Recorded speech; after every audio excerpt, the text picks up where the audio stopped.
of Kenya. I served in that position for a period of 20 months and 15 days, up to the 11th of July 2022, when I tendered my resignation. Thank you, Mr. Chairman and honorable members. Thank you. Deputy Speaker, any question? No questions. No questions from senior. Thank you. Majority Leader. Thank you, Honorable Speaker. CS nominee, there is a government internship program under the Ministry of Public Service, and many of us have messages from Kenyans, especially young Kenyans who have gone through the internship program, asking what is the plan of onboarding them as permanent staff in government, or linking them with other state agencies, for permanent and pensionable jobs. And we'd want to hear what plans you have, should you be confirmed into that docket, to make sure that that internship program not only helps the youth to gain experience, but also helps them to get linked to actual permanent and pensionable jobs. Nominee. Thank you, Mr. Chairman. Thank you, Leader Majority, for that question. Indeed, I want to confirm to this committee and to Kenyans that I have also received well over close to 300 such messages from those interns, the young Kenyans who have gone through that program, which was initiated, I believe, with the very best of intentions. But unfortunately, I think the implementation has faced some challenges because young Kenyans have been taken through the program, posted into ministries, but after 1 year, they find themselves back on the streets. Indeed, it is a very challenging thing. Mr. Chairman, my personal view about this program of internship, before I come to say what I think should be done, is that it should be changed to not just a public service commission internship program. It should actually be a Kenya national internship program, where both government and the private sector become active players. I believe it would have been much better if the program had involved the private sector, because the skills that these young Kenyans have are varied. They're not necessarily trained to go and work in the public service. Because sometimes you may find a university graduate that has been trained in agriculture, for instance, being taken to the Ministry of ICT. They will just be there for those 12 months and the stipends that they are given. After 12 months, those kids have really gained very little in terms of the field that they were trained in by way of experience. So, Mr. Chairman, my view is that this program should be worked, reworked, re-engineered, so that the young Kenyans that are taken into it are taken including the private sector, where indeed the private sector would be encouraged. Either government of Kenya, because Parliament gave the resources to the Public Service Commission to employ those or to engage those interns. But if we expanded it, it means that either the government of Kenya would have young Kenyan interns being taken to various places in industry, both in the public sector and in the private sector, where their skills would be much more relevant and be much more useful. And thereafter, either it can be agreed that government will pay for continue paying their stipends, or in the alternative, those private sector players to whom the interns would be attached would be given some incentives, and indeed, perhaps if we did that, we could find that we could actually attract more Kenyan youth in the internship program than the current numbers that we take today. Moving forward, Mr. Chairman, I think it is not right. It's not right to assume that governments can employ every Kenyan that has gone through school. But on the other hand, government has a responsibility. We all have a responsibility in leadership to ensure that we grow the economy of this country so as to be able to attract as many of our young, talented Kenyans into the job market. Therefore, Mr. Chairman, this is a program that I intend to, if I find favor, as Mr. Chairman, you have, I've had you say from time to time, you have find favor with this committee and the House and get confirmed into this position through appointment. It is something that we will need to sit with the Public Service Commission because, as you would appreciate, the role of the ministry is to facilitate. And, you know, here, Mr. Chairman, it's good for me to point out that public service spans across every arm. So that, indeed, Mr. Chairman, even the policeman on the road is the public service. The doctors and the health personnel are also doing public service. So it's a ministry that I find quite interesting. It permeates every sector of the public service. But more specifically, to respond to the issue raised by the Leader of Majority, which has also been raised with me, as I said at the beginning, it is to sit with the Public Service Commission and see how best to address the plight of the various cohorts, because very few, Mr. Chairman, have been absorbed in the public service. And these are our children. We all must feel for them. We see how best to have them placed in well-paying jobs and remove them from the streets. Thank you, Mr. Chairman. Thank you.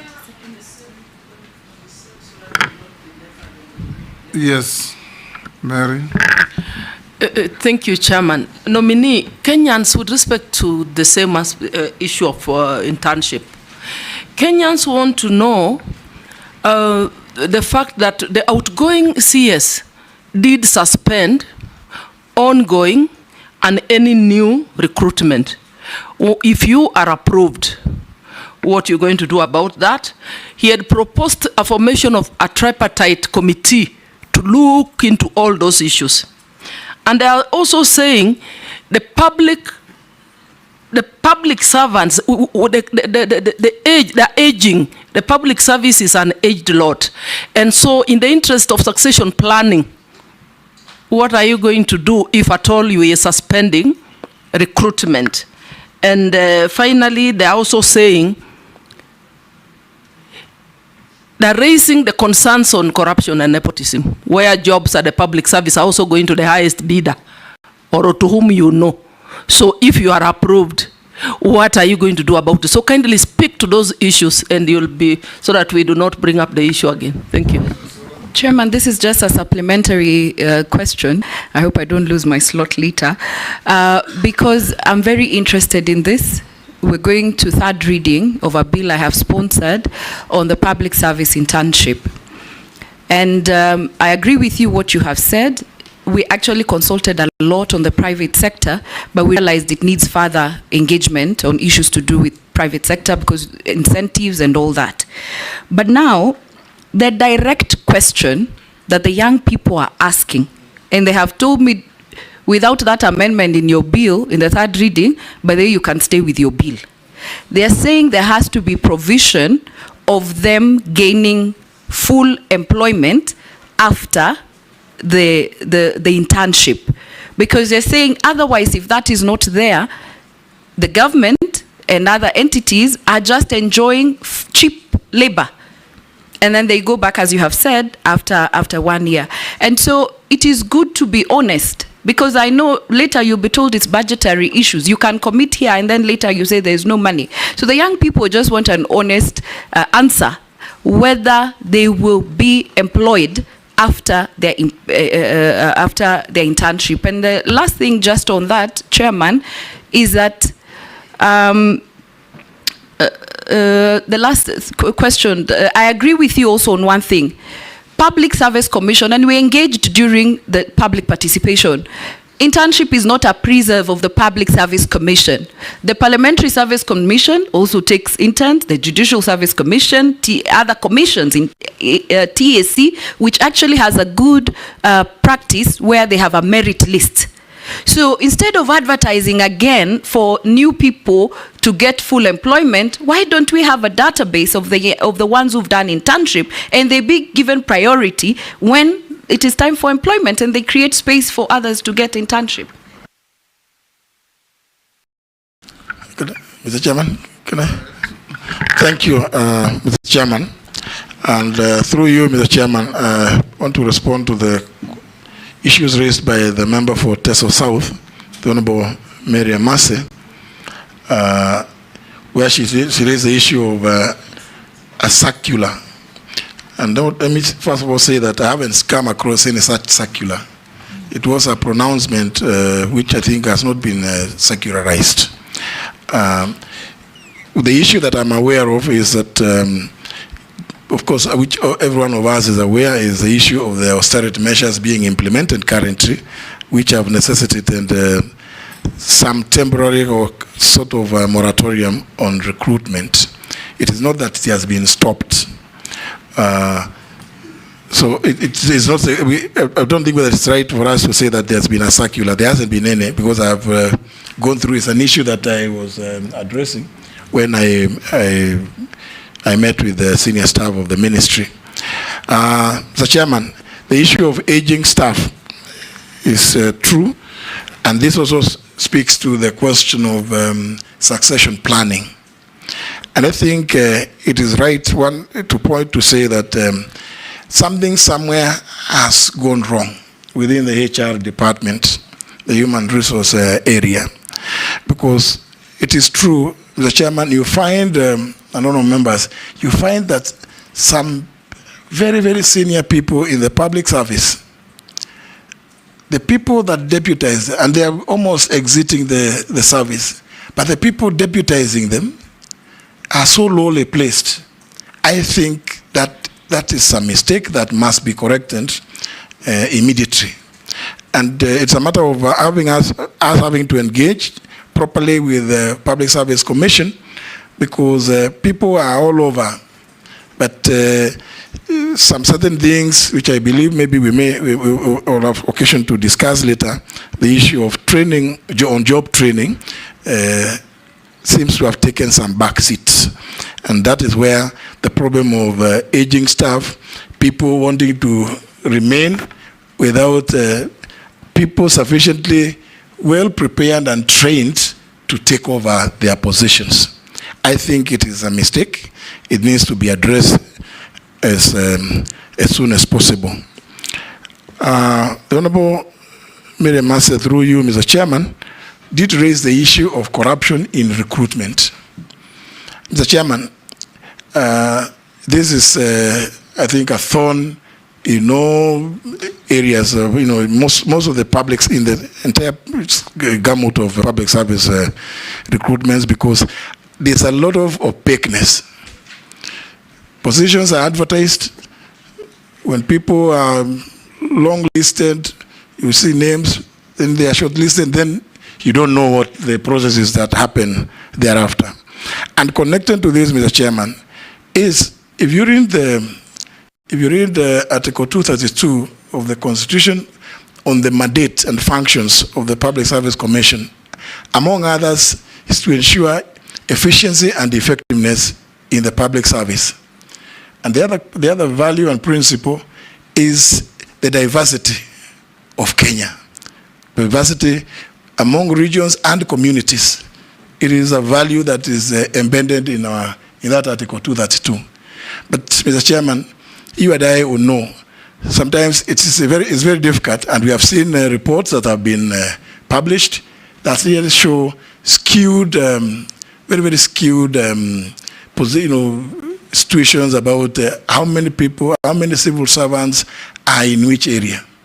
And Mr. Chairman, I'm not blowing my trumpet, but I want to tell the country and this committee that while I worked here, we had occasion to, first of all, before making placements, to indicate, first of all, to get to know how many people already are in service and from which counties, so as to ensure that those counties that do not have representation here, even through affirmative action, get the chance to work at this premier institution, national premier institution called Parliament.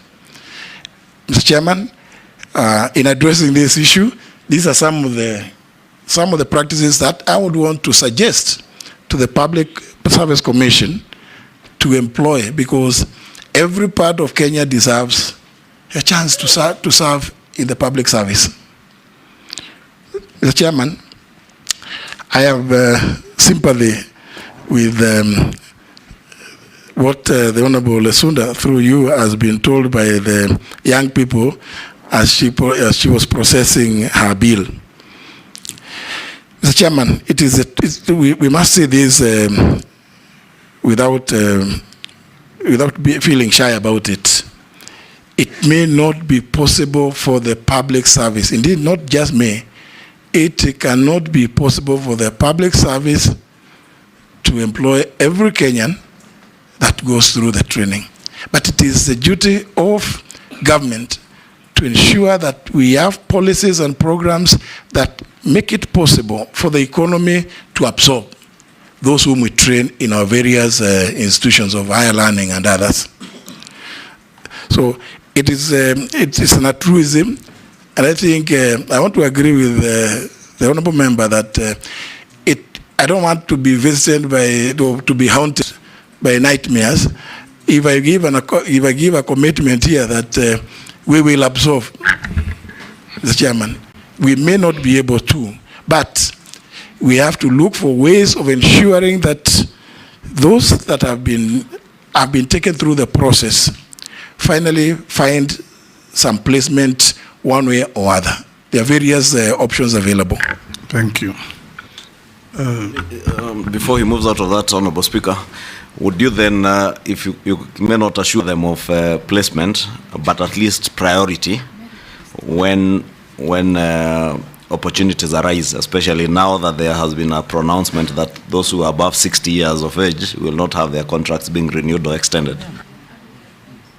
Actually, I had noted the issue of priority, that yes, and I think we must take a lead from what the President said the other day when he was at a pass-out parade for the NYS recruits, when he suggested to the Kenya Defence Forces and the National Police and other security agencies that please, when you're recruiting, because the people that go through the NYS first of all get a 6 months paramilitary training.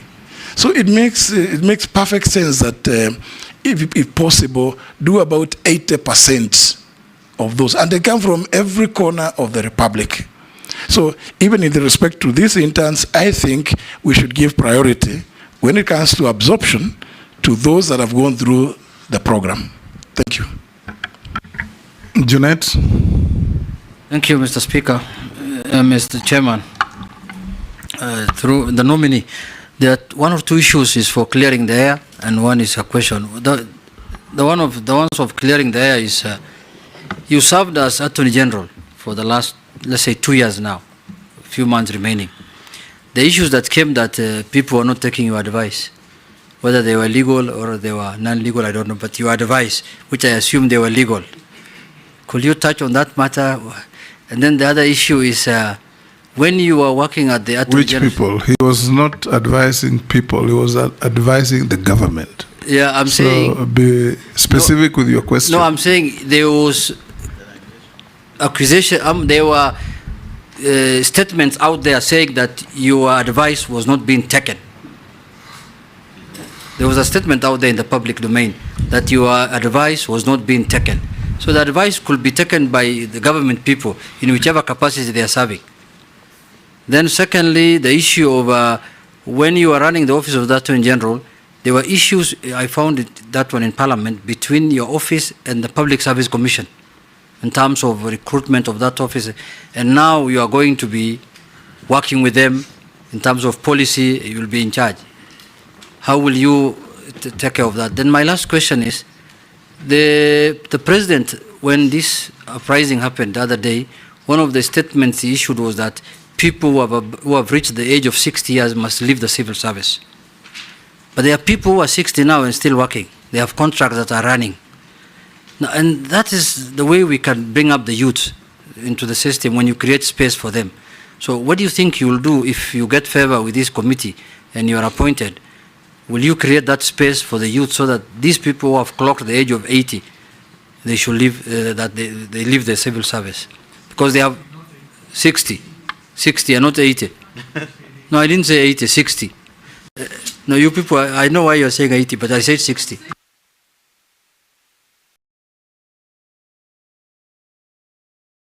Us, Posing. Thank you, Speaker, and the nominee, Speaker Emeritus. One is, should you get favor, now that the word is popular, should you get favor from committee and approved by Parliament? Please, what practical thing will you do? Will you audit or something like that in terms of community balances, in terms of employment in public service? Because that item, although the Constitution prescribes Honorable Speaker Emeritus, but it's being abused. Nobody follows completely. And therefore, it's very skewed. Employment of government in public service is very skewed. So what will you do, an audit or something like that? And how will we know that actually you did that? Number two is have an overlook or a compound look at the counties' public service. Public service. I think, Honorable Chair, if there are people who are, I will say, they are suffering psychologically, are almost the entire employees of counties. Entire counties in this country, 47. Why? Because when a governor leaves, another governor comes, there's a lot of sacking. Everybody's going home. You don't know what's going on. And therefore, that imbalances or lack of security or lack of known or policy makes actually compromise public service and services at the counties. So please, should you get favor and approved? I know you have the demeanor, you have you are a leader of this country. Please make sure that you have an overlook of counties. Counties are suffering. I thank you, Chair. Ikaria. Thank you, Chairman. Disciplinary cases for civil servants. Ordinarily, there is an allegation out there that they take too long for the appeals. If an action has been taken by a ministry, so when they make an appeal comes to the Public Service Commission, then it takes unnecessarily too long. And my second question is about your resignation. When you are invited to make your introduction, I heard you say that you resigned. Yes. Are we expecting another resignation after you're approved? Thank you, Chairman. We can take Amisi. Yeah, thank you, Speaker. Just not the nominee. Thank you, Speaker. I just have one question, Speaker. This National Youth Service that falls under your docket is really dear to me because of the youth aspect and the youth population bulge that most countries are grappling with. Kenya not exempted. And if you look at the history of the National Youth Council, started National Youth Service at the independence. In fact, the late director of Stare was at the center of the foundation of this institution, where Stare was schooled. And the discipline we get at Stare is the same discipline that was supposed to be replicated in those services. And the paramilitary training just came in later. But you know, the essence of it was to make youth participate in the national building. They get skills at a very small stipend, and they build national. But you see, the way we've structured National Youth Service, it's become a privilege for the who is who, that letters are flying around leaders, you know, taking letters across the constituencies. The most privileged are getting more letters than the others. But it's supposed to be a program that consumes all our youth into a training pool. In fact, it was borrowed to, this is an issue that has faced many countries in history. US, when they had this issue of youth population bulge, they what we call the Peace Corps, where young people were being sent across the world to be